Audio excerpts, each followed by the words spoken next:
महाराष्ट्रातील शाळेमध्ये आता देवेंद्र फडणवीस सरकार यांनी केंद्र सरकारचं जे हिंदी भाषाचं सक्तीकरणचं धोरण आहे ते राबवणार आहे। येत्या जून मधून जे नवीन शैक्षणिक वर्ष सुरू होईल त्यामध्ये आता महाराष्ट्रामधील जे मराठी मीडियम आणि इंग्लिश मीडियम शाळा आहे त्यामध्ये हिंदी, इंग्लिश आणि मराठी अशा 3 भाषाचं सक्तीकरण असणार आहे। आणि महाराष्ट्रामध्ये जे गुजराती किंवा उर्दू शाळा असतील उर्दू मीडियमच्या त्या शाळांमध्ये मात्र हिंदीचं सक्तीकरण नसेल, तिथं उर्दू, इंग्लिश आणि मराठी ह्या 3 भाषा राबवले जाणार आहे। आणि याच गोष्टीला राजसाहेब ठाकरे महाराष्ट्र नवनिर्माण सेनेचे अध्यक्ष यांनी विरोध केला आहे। त्यांचं म्हणणं हेच आहे की हिंदी भाषाचं सक्तीकरण महाराष्ट्रामध्ये आम्ही राबवून देणार नाही, आम्ही हिंदू आहोत पण हिंदी नाही आहेत।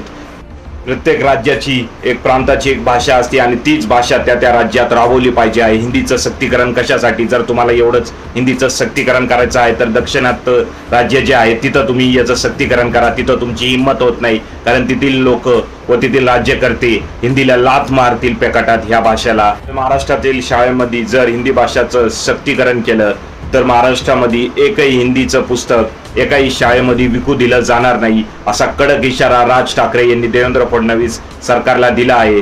काय वाटते तुम्हाला या नवीन वादाबद्दल? महाराष्ट्रामध्ये हिंदी भाषा ही कंपल्सरी केली पाहिजे की नाही केली पाहिजे? मला वाटते की नाही केली पाहिजे। तुमचं काय मत आहे? कमेंट करा कमेंट बॉक्समध्ये।